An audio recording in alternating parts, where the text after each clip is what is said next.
오늘은 호세아서 강의 20번째 말씀을 함께 전하도록 하겠습니다. 역설의 하나님, 이런 제목으로 말씀을 전하도록 하겠습니다.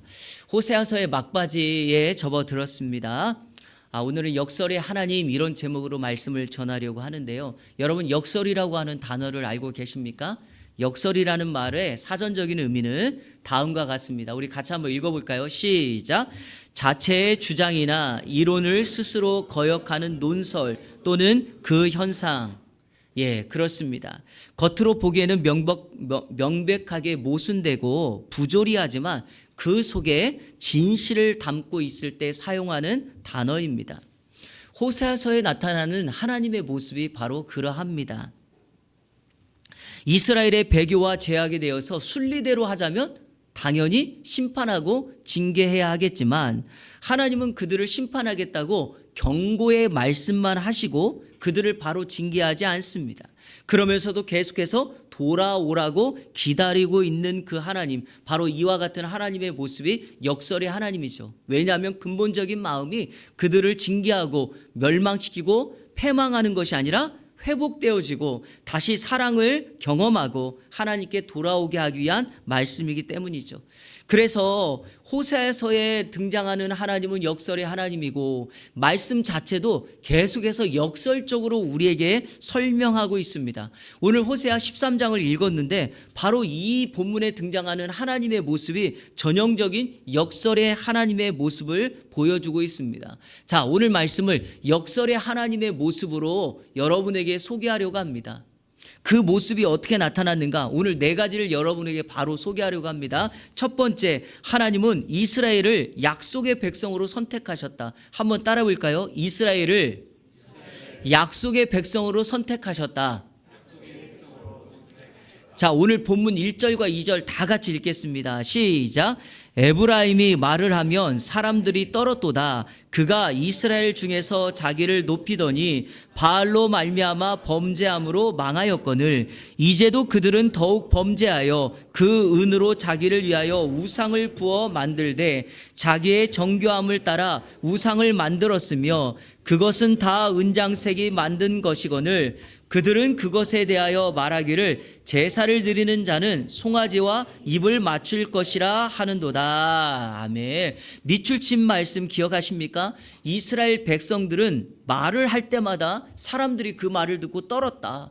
그래서 사람들은 이스라엘을 높였다라고 말합니다. 이스라엘 백성들에게는 말의 권위, 권세가 있었고 사람들은 그 모습을 보면서 그들을 존경했습니다. 자, 질문합니다. 왜 사람들은 이스라엘 백성들의 말에 그리고 이스라엘 백성들을 높이며 권위를 가졌을까요? 이유가 뭡니까? 하나님이 그들을 선민 백성으로 선택하였기 때문에 그러합니다. 하나님이 그들을 사랑하셨고 그들을 자기의 언약 백성으로 선민으로 선택했기 때문에 이스라엘 백성들에게는 언약 백성의 사명이 주어진 거죠. 전에도 한번 말씀드렸지만 아브라함처럼 모든 민족에게 복을 나누어주는, 복을 얻게 하는 사명이 이스라엘 백성들에게 있었습니다. 그러한 백성들을 사람들이 보면서 말의 권위가 있었고 그 사람들은 누군가를 축복하고 은혜를 흘려보내는 축복의 통로였기 때문에 그들을 높여 주었습니다. 그렇게 하나님의 언약 백성이었던 그들이 갑자기 바알로 말미암아 바알을 섬기면서 하나님 앞에 범죄하기 시작합니다. 그리고 그들이 더욱 범죄하는데 심지어는 우상을 손으로 만들면서 그 우상에게 제사를 지내고 입을 맞추라고까지 강요하고 있다라는 것입니다.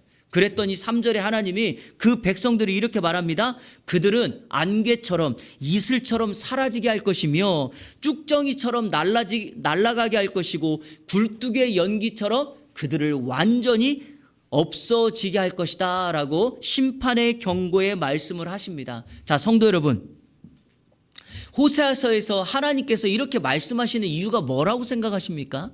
그들이 범죄했으면 그냥 징계하고 말 것을 왜 이렇게까지 말할까요? 왜냐하면 바로 여기에 역설의 하나님의 마음이 담겨져 있기 때문에 그러합니다. 잘 들어보십시오. 다시금 하나님의 선민으로 그들이 정체성을 깨닫게 된다면 다시금 말의 권위가 생길 것이고 다시금 세상에 사람들에 의하여 존경과 높임을 받게 될 것이라고 우리 주님께서 말씀하고 있는 것입니다. 그래서 오늘 이 말씀을 통하여 우리는 역설의 하나님이 이스라엘 백성들을 과거에 선민 백성으로 선택하셨다는 사실을 기억하고 이 사실을 회복해야 할 줄로 믿습니다. 현재 우리나라 정치권에서 통일교와 신천지에 대한 특검을 하겠다고 말합니다. 여러분, 교회 입장에서 보면 이단 사이비가 사라지는 것은 좋습니다. 자, 여러분에게 질문합니다. 이 세상에서 이단 사이비가 사라지면 기독교가 사회에서 인정을 받을까요? 그렇지 않습니다. 우리 기독교가 성도들이 세상에서 사회에서 사람들에게 높임을 받는 방법은 딱 하나밖에 없습니다. 우리가 그리스도인이라는 정체성, 내가 하나님의 자녀라고 하는 신분, 이 신분에 합당한 역할을, 영향력을 발휘하는 것, 이거밖에 없습니다. 제가 지난 한 주간 동안 말씀을 준비하면서 정말 마음이 따뜻해지고 감동되는 기사 하나를 읽었습니다. 60대 후반의 한 여성의 이야기인데요. 이분은 교회 권사님으로 남편과 사별하여 홀로 지내셨다가 자신의 그 시간을 나눔의 은혜를 경험하면서 나눔을 실천하기 시작했습니다. 매주마다 노인 봉사센터에 가서 거동이 불편하신 분들의 손과 발이 되어 주셔서 그들을 돌보기 시작하였습니다. 그리고 일주일에 2번씩 무료 급식소에 가서 그 분들에게 식사를 대접하며 식사를 섬기는 일을 감당하셨습니다. 그랬던 권사님이 갑작스러운 사고를 당하여 식물인간이 되자 자신의 평소 유언에 따라서 자신의 장기로 3명의 사람들을 살리고 이 세상을 떠난 사건이었습니다. 그런데 이 기사 후반부에 이런 내용이 있습니다. 이 권사님에게 도움을 받았던 거동이 불편하신 노인분들이 뭐라고 표현을 하는가, 이 권사님에 대해서 그분은 하나님이 우리에게 보내주신 천사였다, 이렇게 표현을 합니다. 이 엄마의 자녀들은 나의 엄마에서 너무 자랑스럽다라고 말합니다. 사랑하는 성도 여러분, 내가 세상에서 나 교회 다닙니다, 나 직분자입니다, 이렇게 말하지 않아도 이와 같은 권사님의 삶을 통하여 사람들의 손과 발이 되어지고 예수 그리스도의 향기를 그들에게 나타낼 수 있다면 나의 삶이 내가 하나님의 자녀라고 하는 신분과 정체성을 통하여 사람들에게 인정받고 높임을 받게 되지 않겠습니까? 다시금 역설의 하나님의 은혜를 경험하십시오.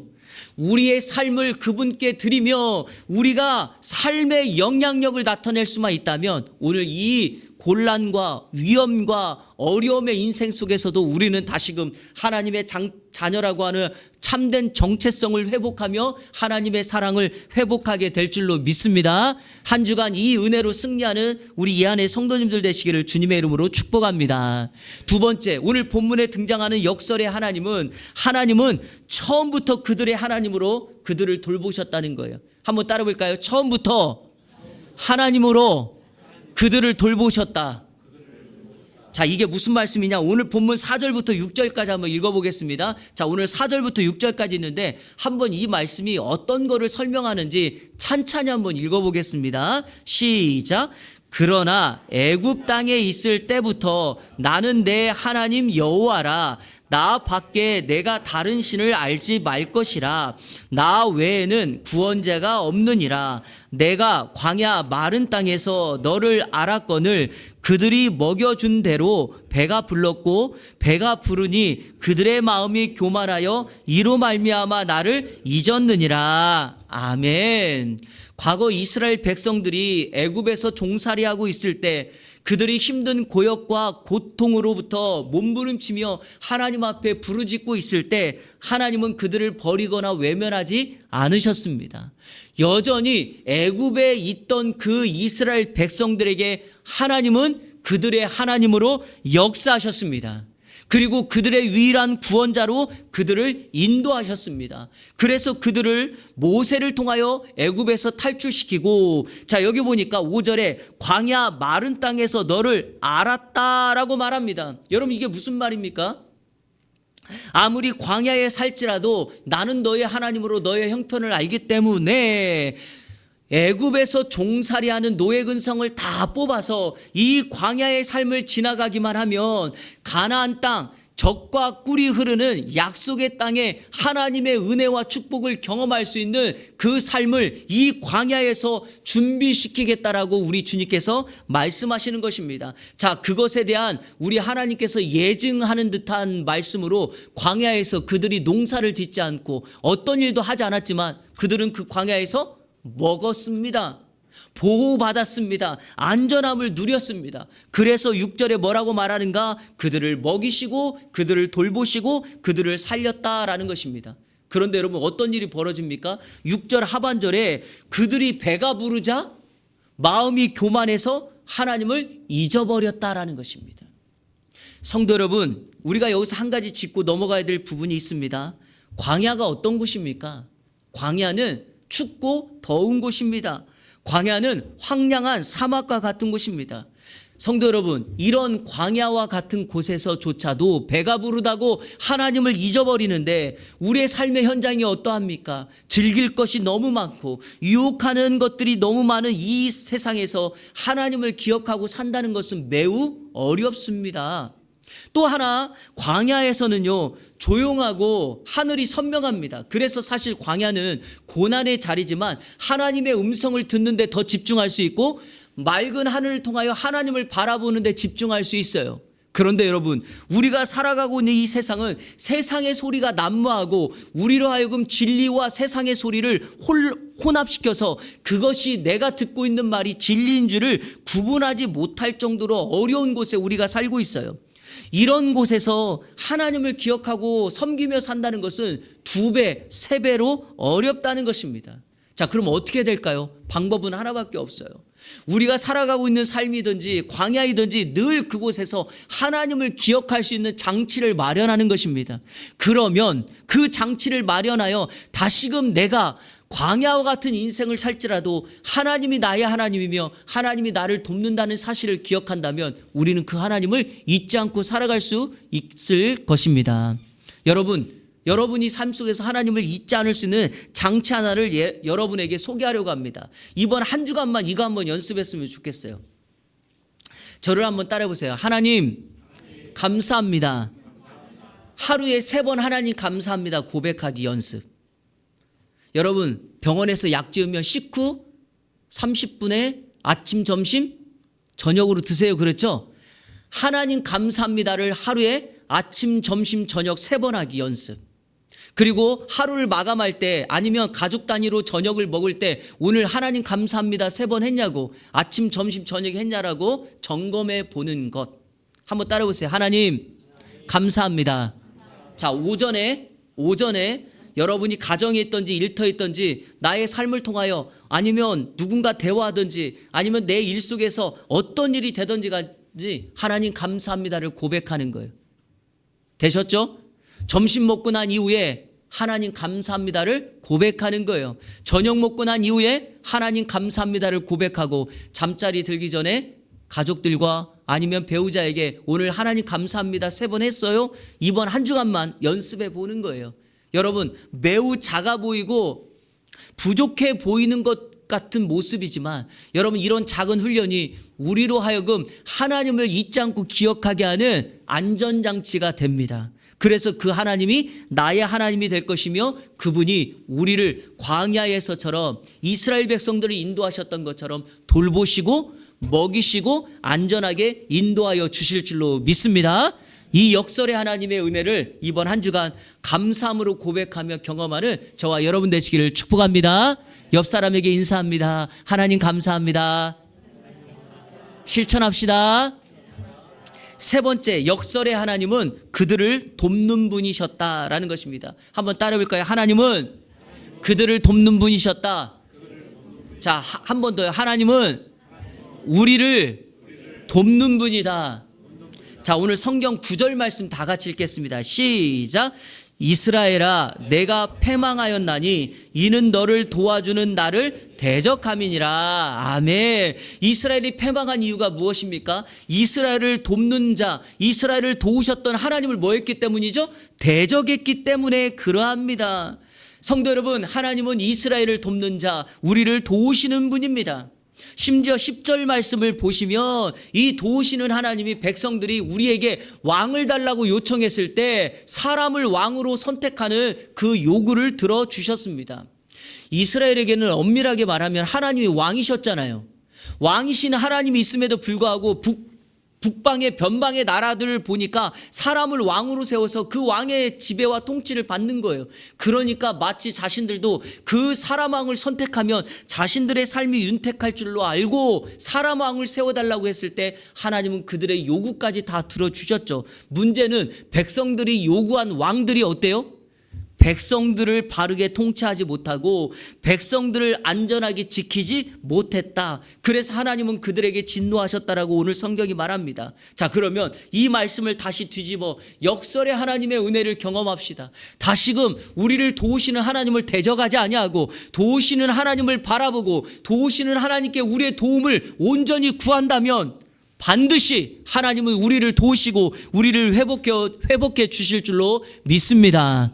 성경에서 도움의 하나님을 가장 잘 소개하는 시편 121편 1절과 2절 같이 한번 읽겠습니다. 이 성경이 여러분의 입술에 암송 그리고 각인되기를 축복합니다. 같이 읽겠습니다. 시작.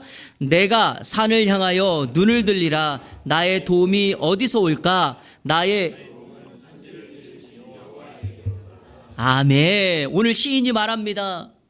우리 앞에 높이 서 있는 산의 존재를 보니까 이런 산과 같은 존재가 우리에게 도움이 될까? 질문합니다. 그랬더니 나의 도움은 그 산이 아니라 그 산을 만드신 하나님으로부터 온다라고 그가 고백합니다. 시편 121편을 다 읽지는 않았지만 121편 후반부에 보면 이런 성경 구절이 있어요. 저는 이 성경 구절 우리가 꼭 이해해야 될 거라고 믿습니다. 우리를 도우시는 하나님은 졸지 않는다. 우리를 도우시는 하나님은 우리의 출입을 지금부터 영원까지 지킨다. 사랑하는 성도 여러분, 어떤 세상의 존재가 어떤 힘이 있고 강력한 존재가 이와 같이 하나님같이 우리를 도울 수 있겠습니까? 아무리 부모님이 힘이 있고 능력이 있을지라도 자녀가 하루, 일주일, 한 달 고통을 당하고 있으면 옆에 지키다가도 졸 수밖에 없습니다. 하지만 우리 하나님은 졸지 않으시고 우리의 출입을 지금부터 영원까지 안전하게 지켜주십니다. 이 하나님을 찾으십시오. 이 하나님을 구하십시오. 반드시 인생의 역사 속에서 이스라엘 백성들을 구원하셨던 도우셨던 하나님의 역사가 저와 여러분의 삶을 도와주실 줄로 믿습니다. 그렇게 평생 살았던 한 인물을 여러분에게 소개하려고 해요. 여러분 사진 한번 보세요. 이분 아시죠? 보신 적 있으시죠? 고 이희돈 장로님이라는 분이에요. 여러분 잘 아시는 WTC 세계 무역센터의 부총재를 지내셨던 분입니다. 2001년 기억나십니까? 9월 11일 테러에 의해서 쌍둥이 빌딩 무역센터가 정말 완전히 무너져서 약 3,000명이 넘는 인원이 죽음에 이르렀습니다. 그런데요, 이분은 매일같이 무역센터에 출근하는 분인데 그날 출근을 하지 않아서 생명을 건진받게 되어 하나님의 도우심의 은혜를 경험했던 분입니다. 이분의 이야기를 여러분에게 잠깐 소개하려고 합니다. 이분 인생의 역사하셨던 하나님을 보면 정말 놀랍고 감동이 되고 도전이 될 수밖에 없습니다. 1959년생인 이희돈 장로님은 5대째 신앙의 집안에서 자란 독실한 크리스찬이었습니다. 공부를 매우 잘해서 미국 유학길에 올랐지만 집안이 가난해서 모든 것 지원, 재정적인 지원을 받을 수가 없었습니다. 유학이 결정되고 이제 떠나기 앞서 부모님이 이 이희돈 장로님께 편지 봉투 하나를 딱 전달합니다. 그 편지 봉투에는 두 가지가 들어있었는데 하나는 미국에 도착하는 편도 항공권, 돌아오는 항공권이 없어요. 두 번째는 메모를 남긴 작은 쪽지가 하나가 있었는데 그 쪽지에 뭐라고 쓰여 있었나? 이렇게 쓰여 있었던 거예요. 조상의 하나님께서 너를 지켜주실 것이다. 이희돈 장로님은 이러한 신앙의 부모님의 영향을 받아서 미국 길에 오를 때부터 철저하게 매일과 같이 하루하루를 하나님의 도움의 손길을 의지하며 살았던 분입니다. 그랬더니 하나님께서 이 이희돈 장로님을 떠나지 아니하시고 매번마다 하나님의 선한 손길, 오늘 우리가 불렀던 찬양처럼 주의 손이 그의 인생을 붙드시는 역사를 경험하게 됩니다. 이분은 35세 젊은 나이로 세계 무역센터에 들어가게 됩니다. 그리고 4년 뒤에 최연소의 나이로 이사에 선임되고 그 후에 세계 무역협회 부총재가 됩니다. 하지만 이분이 부총재가 되었다라고 정말 큰 일을 했다라고 사람들이 인정하는 게 아니에요. 당시에 세계 무역협회 총재였던 연로하신 한 이 총재가 늘 이돈 장로님을 보면서 했던 말이 있어요. 이런 말을 해요. 당신은 다 좋은데 능력의 일부밖에는 협회를 위해 쓰질 않는다. 이렇게 말을 하는 거예요. 질타한 거예요. 질타. 당신은 능력이 많은데 왜 당신의 능력의 일부만을 협회를 위해서 쓰냐. 이게 무엇을 질타하는 거냐면 이 이돈 장로님은요, 매 주마다 자기의 교회 와서 예배드리는 일을 솔선수범합니다. 이분이 미국 버지니아에 살고 있었거든요. 그런데 아프리카에 출장을 갔는데 자기 교회에서 예배드리기 위해서 아프리카에서 금요일 날 저녁이나 토요일 날 아침에 비행기를 타고 와요. 그래서 예배를 드리고 또 돌아가요. 이러한 여정을 하는 거예요. 그리고 이분은 자기의 짜투리 시간이나 여유 시간이 있으면 항상 선교를 가요. 제가 공부했던 버지니아에 이분이 살고 계셨는데 이분이 다녔던 교회가 워싱턴 성광장로교회라는 곳이었어요. 이 성광장로교회는 뭘로 유명하느냐? 선교로 유명해요. 그 선교의 역할을 감당했던 분이 이 이돈 장로님 부부세요. 남미, 아프리카 가릴 것 없이 이분은 짜투리 시간만 나면 선교를 가요. 그러니까 총재가 볼 때 협회를 위해서 좀 더 일을 하면 당신은 더 크게 쓰임받을 것인데 일부만을 일하고 나머지 시간은 자기 신앙의 일을 위하여 일한다라는 거예요. 하지만 여러분, 이돈 장로님은 세상의 성공을 위해서 사는 분이 아니었습니다. 그가 하나님의 영광과 하나님의 나라 확장을 위하여 일했더니 하나님은 매 순간같이 그를 도와주셨어요. 그 대표적인 사건이 바로 2001년 9월 11일 날 일어난 거예요. 이분은 버지니아에서 날마다 뉴욕까지 비행기를 타고 출퇴근하셨던 분이에요. 그런데 그날 출근을 못했어요. 왜 못했냐? 이 사모님이 전날 밤에 갑작스럽게 경련을 일으켜서 하루 밤새도록 이 사모님을 돌봤던 거예요. 그래서 비행기를 타지 못했던 거예요. 여러분, 이게 우연입니까? 아니요. 하나님의 역사와 하나님의 영광을 위하여 사는 사람들이 이번에도 하나님이 그의 인생을 도우셨음을 고백하고 간증하고 선포하게 하신 거죠. 4년 반 전에 이분이 천국에 입성하셨는데 돌아가시기 전까지 그는 전 세계를 다니면서 자신에게 역사하셨던 하나님의 역사를 고백하며 선언하며 나아갑니다. 졸지도 않으시는 하나님, 그의 출입을 지금부터 영원까지 지키셨던 도움의 역설의 하나님께서 이번에도 그 장로님을 도우셨고 지금은 천국에서 우리 주님과 함께 왕노릇하고 계십니다. 사랑하는 여러분, 비단 도우시는 하나님의 역사가 어떤 한 인생에만 국한되어 있을까요? 그렇지 않습니다. 오늘 예배하는 저와 여러분들, 이 역설의 하나님의 은혜를 붙잡고 이 하나님의 영광을 위하여 살아간다면 하나님을 대적하는 것이 아니라 하나님의 뜻을 쫓아 살아가기를 결단하고 나아간다면 이번에도 내일에도 하나님의 도움의 손길이 저와 여러분 가운데 임하게 될 줄로 믿습니다. 이번 한 주간 이 하나님의 은혜를 경험하는 이 안에 모든 성도들 되시기를 주님의 이름으로 축원합니다. 마지막 네 번째, 하나님은 그들을 속량하시고 구속하셨다. 한번 따라해 볼까요? 하나님은 그들을 속량하시고 구속하셨다. 자, 우리 14절 말씀을 다 같이 읽겠습니다. 시작. 내가 그들을 스올의 권세에서 속량하며 사망에서 구속하리니 사망아 내 재앙이 어디 있느냐, 스올아 내 멸망이 어디 있느냐, 뉘우침이 내 눈앞에서 숨으리라. 아멘. 본문의 뉘앙스는 내가 더 이상 너희를 구속하지 않고 속량하지 않겠다는 거예요. 그런데 여러분, 과거를 보면 하나님은 그들을 죄악의 자리에서, 애굽에서, 위험의 순간에서 속량하시고 그들을 구속하셨습니다. 그리고 우리가 잘 아시는 것처럼 이 속량과 구속의 은혜는 이 땅에 하나님의 독생자로 이 땅에 오신 예수 그리스도를 통하여 완성하셨습니다. 이 성도들이 이 하나님의 구속과 속량을 잊고 자신의 안위만을 살다가 어떻게 됩니까? 다 잊어버리고 마른 거예요. 하나님의 역사를. 그런데 오늘 본문에서 우리가 꼭 기억해야 될 성경 구절이 하나가 있어요. 자, 12절을 한번 읽겠습니다. 이 12절이 놀라운 성경 구절이에요. 같이 한번 읽겠습니다. 시작. 에브라임의 불의가 봉함되었고 그 죄가 저장되었나니. 여러분, 이 말이 문장이 좀 어렵죠. 자, 새번역 성경으로 다시 읽으면 정말 명확하게 다가옵니다. 시작. 에브라임의 허물을 적은 문서를 모두 모았고 죄상을 적은 기록을 모두 보관하고 있다.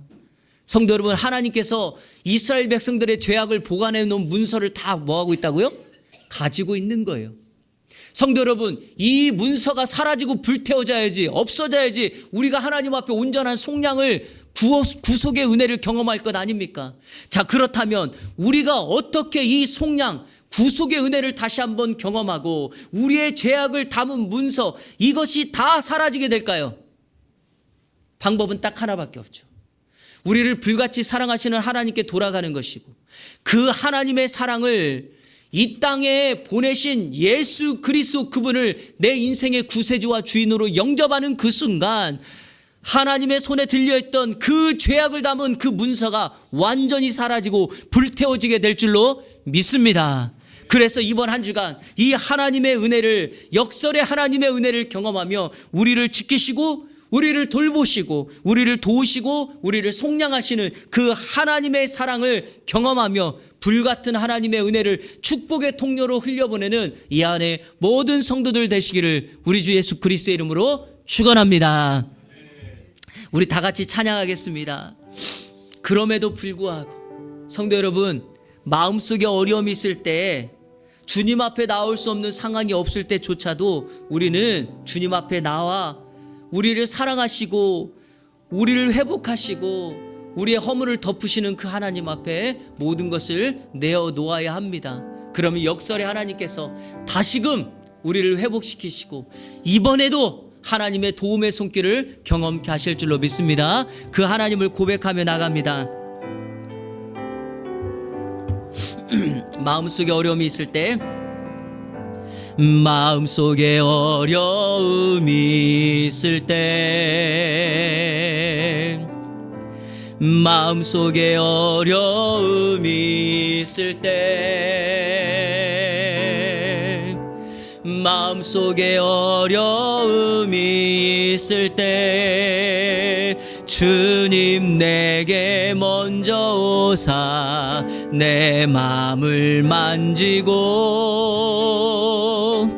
주님 앞에 나올 수 없을 때, 주님 앞에 나올 수 없을 때, 주님 앞에 나올 수 없을 때 주님 날 먼저 안으시네. 그럼에도 불구하고 날 사랑하시는 내 하나님의 사랑은 나의 모든 걸 덮고, 그럼에도 불구하고 내 하나님을 부를 때 아버지라 우리 처음부터 다시 한번 고백합니다. 마음속에 어려움이 있을 때, 마음속에 어려움이 있을 때, 마음속에 어려움이 있을 때, 마음속에 어려움이 있을 때 주님 내게 먼저 오사 내 마음을 만지고 주님 앞에 나올 수 없을 때, 주님 앞에 나올 수 없을 때, 주님 앞에 나올 수 없을 때 주님 날 먼저 안으시네. 그럼에도 그럼에도 불구하고 날 사랑하시는 내 하나님의 사랑은 나의 모든 걸 덮고 그럼에도 불구하고 날 안아주시는 내 하나님을 부를 때 아버지라 그럼에도 불구하고 날 사랑하시는 내 하나님의 사랑은 나의 모든 걸 덮고 그럼에도 불구하고 날 안아주시는 내 하나님을 부를 때 아버지라 부르죠. 눈을 들어 산을 보아라. 너의 도움 어디서 오나. 천지 지으심 너를 만드신 여호와께. 우리 다시 한번 고백합니다. 눈을 들어 산을 보아라. 너의 도움 어디서 오나. 천지 지으심 너를 만드신 여호와께로다.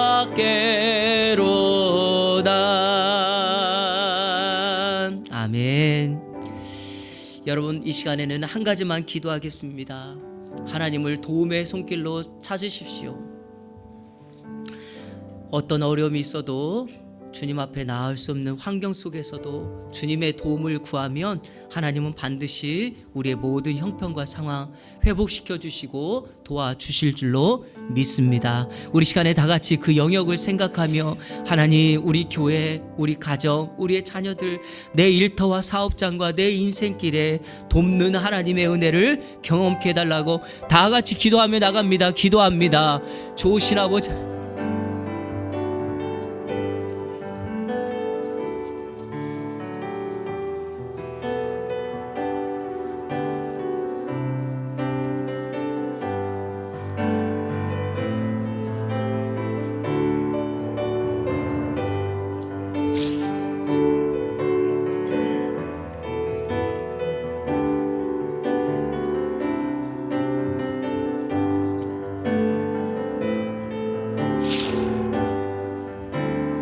하나님 도와주옵소서. 사랑하는 우리의 인생길에, 사랑하는 성도들의 삶에 도움의 손길로 함께하여 주옵소서. 졸지도 아니하시는 하나님, 출입을 지금부터 영원까지 지키시는 하나님, 우리를 도와주시고 우리의 사랑하는 자녀들, 사랑하는 사업 다음 세대, 그리고 우리 일터와 사업장에 돕는 손길로 함께하여 주옵소서. 세상이 감당할 수 없는 하나님의 은혜를 경험케 하여 주옵소서. 어떤 문제, 어떤 어물이 있다 할지라도 그 크신 사랑으로 우리를 덮으시는 하나님의 은혜를 경험케 하시고, 마음의 어려움과 근심이 있을 때마다 하나님의 돕는 손길을 경험하며 나가는 우리 이 안의 성도들 되게 하여 주옵소서. 받은 은혜와 사랑이 커서 그 받은 은혜와 사랑을 가지고 세상에 흘려보내는 축복의 통로가 되게 하시고 하나님의 자녀로서의 삶을 온전히 살아갈 수 있도록 인도하옵소서. 하나님의 은혜와 사랑에 감사합니다.